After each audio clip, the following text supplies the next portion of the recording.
Mister বিনের নাম শুনেছ? Mister বিন অক্সফোর্ডের ছাত্র ছিল। মিস্টার বিন যখন অক্সফোর্ডে পড়ে তখন তার খুব স্বপ্ন সে নাটিকা করবে। থিয়েটারে সে ভর্তি হয়। থিয়েটারে ভর্তি হওয়ার পর থিয়েটার তাকে একটা ডায়লগ দেয়, সে ডায়লগটা বলতে পারে না। তো তারা বলে তুমি যদি ডায়লগ না বলতে পারো তাহলে তুমি কি নাটক করবা? তাকে বের করে দেয়। মিস্টার বিন চিন্তা করলো আমি ডায়লগ বলতে পারি না, কিন্তু আমি এমন একটা নাটক আবিষ্কার করব যে নাটকে কোনো ডায়লগ দিতে হবে না। 3 বছরের মাথায় মিস্টার বিন এমন একটি মুখ অভিনয় আবিষ্কার করলেন, পুরো বিশ্বরে এত আলোড়ন তৈরি হয়েছে, পরবর্তী অক্সফোর্ড থিয়েটার তাকে নিয়ে পুরস্কৃত করেছে। এরপর তুমি বলো তোমাকে অনর্থক সৃষ্টি করেছে আল্লাহ? আল্লাহ তোমাকে অনর্থক সৃষ্টি করেছে? আল্লাহ তোমাকে অনর্থক সৃষ্টি করেনি। তুমি একটু কালো হলে মন খারাপ করো, হ্যাঁ আমি কালো, আমাকে কেন আল্লাহ অনর্থক সৃষ্টি করেছে? মন খারাপ করো না, করো না। আল্লাহ বলছে you are the noblest nation, you are the best nation, তুমি সেরা জাতি। এই বিশ্ব জগতে যা আছে আমি সবকিছু তোমার জন্য সৃষ্টি করেছি। আর তোমাকে সৃষ্টি করেছি ওমা খালাকতুল জিন্না ওয়াল ইনসা ইল্লা লিয়াবুদুন, আর তোমাকে আমি সৃষ্টি করেছি শুধুমাত্র আমার ইবাদত করার জন্য, শুধুমাত্র আমার দাসত্ব করার জন্য। আর বিশ্ব জগতে যা আছে সবকিছু সৃষ্টি করেছি শুধু তোমার দাসত্ব করার জন্য, আর তুমি শুধু করবে আমার দাসত্ব। ধারণা আছে? তার মানে তুমি মনে করো, আমি মনে করো আমরা অযথা আল্লাহ তাআলা আমাদেরকে তৈরি করেছে, অযথা। আমরা বলি না আমরা কোনো কারণ ছাড়া, এই যে কিছুদিন আগে ঢাকা বিশ্ববিদ্যালয়ের ছেলে আত্মহত্যা করলো, সুইসাইড করলো।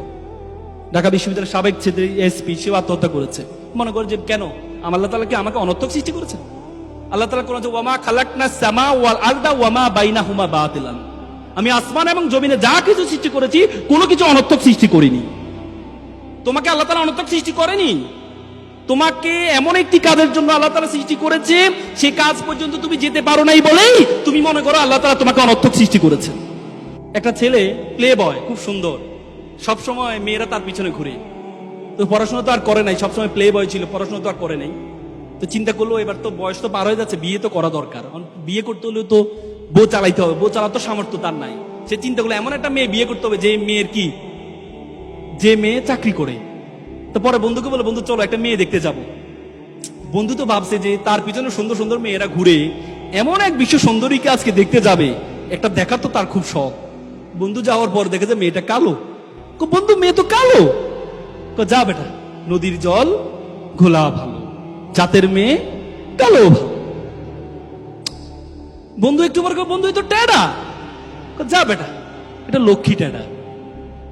মানে তার যতগুলো উইকনেস আছে প্রত্যেকটা উইকনেস ইউনিকনেসে পরিণত হয়েছে শুধুমাত্র তার যোগ্যতার কারণে, শুধুমাত্র তার যোগ্যতার কারণে। আর তুমি বলো তোমাকে অনর্থক সৃষ্টি করেছে?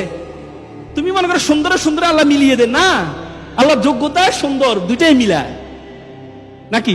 কোরআনে বলছে আত-তাইয়্যিবাতুল লিত-তাইয়্যিবাল খাবিসাতুল লিল-খাবিসা। আল্লাহ কোরআনে বলছে যে আমি ভালোর জন্য ভালো রাখি আর খারাপের জন্য খারাপ রাখি। বুঝো না? শুধু সুন্দর দেখলে তোমরা মনে করো সুন্দর মানে অনেক কিছু না। সক্রেটিস একটা চমৎকার কথা, বিউটি ক্যানট এসকেপ ফ্লামিনি, সৌন্দর্য কখনো কলঙ্ক থেকে মুক্ত থাকতে পারে না। তো সুতরাং সবসময় সুন্দরের পিছনে ঘুরিও না।